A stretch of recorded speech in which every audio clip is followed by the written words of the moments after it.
Watch is the second one. You did for us another one called Kametho, which is just next to my home. So 2 schools in a span of 1 year. That is no mean feat. So we really want to thank Safaricom Foundation.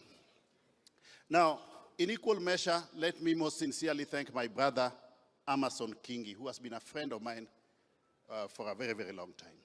At short notice, accepting such a feat, I really want to thank you, my brother, for coming to represent at the head of another arm of government. You are aware that Kingi is in the legislature. Yeah, the president is the head of the executive. He has stepped in for his brother from another arm of government. On behalf of the Nomiya Church fraternity, I thank you most sincerely. Let me also express gratitude, albeit in nostalgia or without him, to my grandfather, Nabi Joan Owalo, or Prophet Joan Owalo, if you want to call it. This was an inspirational man, a visionary man. Imagine in 1907, somebody breaks away from mainstream church to start his own church, the first African independent church in Kenya. That is no mean feat. It is an act of courage, and it is an act of vision. So, Governor Kingi, Speaker Kingi, this church from those humble beginnings has now today grown in leaps and bounds to a whopping millions in membership. In the database alone, it is 1.3 million members. Gumbo has just told you the membership of this church is at about 5 million. Yeah? That is an integral stakeholder in this country. And you have just been told, again, that in our struggle for independence, in Luo Nyanza, we had 2 institutions which fought for independence. The first institution was Jaramogi Oginga Odinga. The second institution was Nomiya Church. That is a history that can never be wished away. That is a history that we cannot wish away. If you put together that history of the fight for independence and the membership of this church at 5 million plus, we must be on the table where the cake of this country is being shared. We are an integral stakeholder. It's not only the political class who can be on the table. We are an integral stakeholder. And moving forward, I want to urge members of this church, IBC is just being reconstituted. Subsequent to that, get everybody who is a member of this church to first of all get IDs for the youth who don't have IDs, and those who have IDs to register as voters, so that we also chart our own destiny in these coming elections.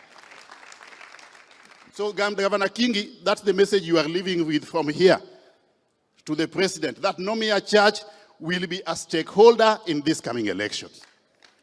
We will negotiate with anybody else who wants to be president. And if we are not negotiating with anybody else who wants to be president, we will present a presidential candidate ourselves. We are going to get to a situation where in Luo Nyanza here, if you don't get support from Nomiya Church, you will not be elected. Nomiya is bigger than any political movement in Luo Nyanza. Let me just mention that as leaders who are serving in the government in this region, we have zeroed in on 10 tangible projects, about 10 tangible projects which we are pursuing under this government of William Ruto. Nyanza, Bwana Kingi, is a region which has historically been marginalized because of bad politics. Under this government of William Ruto, we want to reverse this through progressive politics. The projects we are pursuing are 1, SGR Phase 2. And we are happy that that is now seeing light in the not too distant future. It will move from Naivasha through Kisumu, through Asembo, through Ugenya to Malaba border.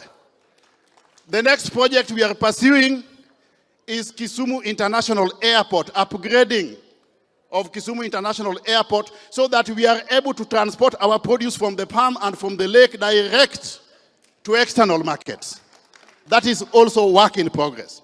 The third project is Koru Soin Dam. That dam, if it is sorted out, Governor Ranguma, the perennial floods in Kano will be a thing of the past. We will have water connectivity to almost all the homes in Kisumu. And most importantly, it will augment the efforts of Sondu Miriu Dam for purposes of electricity. In equal measure, together with our brothers in Kisii, we are pursuing Magwagwa Dam. The next project we are pursuing is the Lake Region Ring Road. This is a road that emanates all the way from Busia, through Siaya, through Kisumu, Homa Bay, all the way up to Kenya, Tanzania border. If that road is pursued to a logical conclusion, it will open up the entire Nyanza region for purposes of entrepreneurship, commerce, and trade. Not just among the Nyanza counties, but also with neighboring counties on one hand and neighboring countries on the other. We are also pursuing revitalization of cotton. Cotton was a major cash crop in this region when we were growing up. Today it is dead. The other one is the sugar industry. We are happy, Governor Kingi, that since independence, this government has now sorted out the issue of farmers' arrears. The government has cleared all arrears pertaining to sugarcane farmers. The government has also made substantial progress in settling arrears of salaries for staff.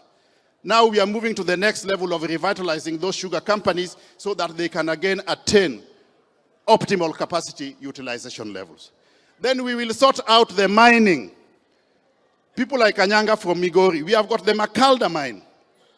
But the only indicator that you see that mining has gone on is a big gapping hole or big gapping holes left unattended where people fall in and die.